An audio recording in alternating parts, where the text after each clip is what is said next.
कहानी का शीर्षक रामू की तकदीर का पलटाव। कभी मौसम की मार, कभी कर्ज का बोझ और कभी बाजार के घटते दाम। रामू हर दिन एक नई जंग लड़ता था। गांव का एक साधारण किसान। उत्तर प्रदेश के एक छोटे से गांव धनौरी में रहने वाला रामू एक सामान्य किसान था। उसका जीवन हल, बैल, खेत और संघर्ष के इर्द गिर्द ही घूमता था। गांव में उसके पास 2 बीघा जमीन थी, जिस पर वह गेहूं और सरसों की खेती करता।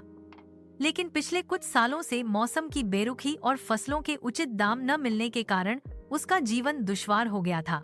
पिछले साल ओलावृष्टि ने सारी फसल चौपट कर दी थी। बैंक से लिया गया कर्ज चुकाने के लिए उसने जमीन गिरवी रख दी थी। 2 वक्त की रोटी जुटाना भी मुश्किल हो गया था। कर्ज और संघर्ष की दास्तान। रामू के परिवार में पत्नी सीता, बेटा मुन्ना और बूढ़ी माँ थी। मुन्ना 8वीं कक्षा में पढ़ता था, लेकिन रामू की हालत ऐसी नहीं थी कि वह उसकी फीस भर सके। कई बार तो मुन्ना स्कूल की बजाय खेतों में काम करने चला जाता। रामू अक्सर रात में खाट पर लेटकर आकाश की ओर देखता और सोचता, हे भगवान, मेरी गलती क्या है? क्या मेहनत करना पाप है? लेकिन जवाब कोई नहीं देता। अगले दिन फिर वही संघर्ष, वही बैल, वही सूखा खेत।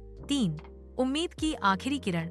गांव में एक दिन सरकारी अफसर आए और बताया कि सरकार किसानों के लिए एक योजना लाई है, जिसमें वो जैविक खेती, ऑर्गेनिक फार्मिंग करने वालों को सहायता देगी।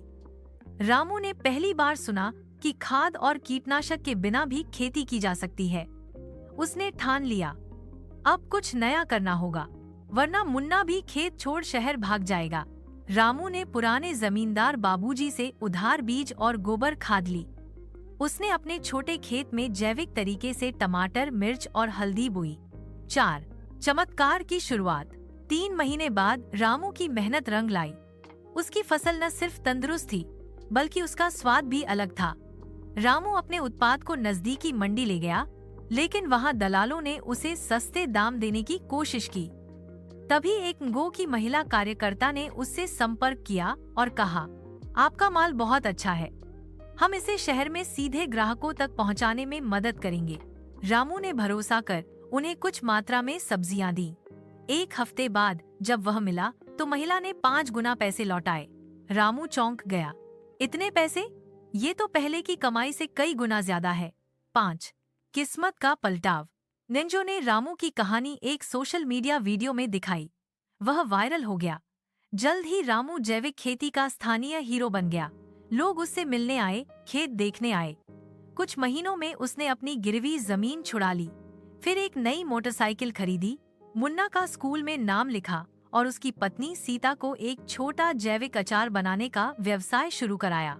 एनजीओ ने उसे एक फार्मर कोऑपरेटिव का सदस्य बना दिया और सरकार ने उसे उद्यमी किसान का पुरस्कार दिया। गरीबी कोई अभिशाप नहीं। एक दिन गांव के ही स्कूल में रामू को बच्चों के सामने भाषण देने बुलाया गया। रामू खड़ा हुआ और बोला, गरीबी कोई अभिशाप नहीं, बस जानकारी और हिम्मत की कमी होती है। मैं भी पहले सोचता था कि किस्मत मेरी दुश्मन है, लेकिन जब मैंने नया रास्ता चुना तो भगवान ने भी मेरा साथ दिया। लोग तालियां बजा रहे थे और रामू की आंखों में आंसू थे, खुशी के आंसू। बदलाव की बयार। रामू की सफलता ने पूरे गांव को बदल दिया। अब अन्य किसान भी जैविक खेती करने लगे। गांव में एक जैविक मंडी खुल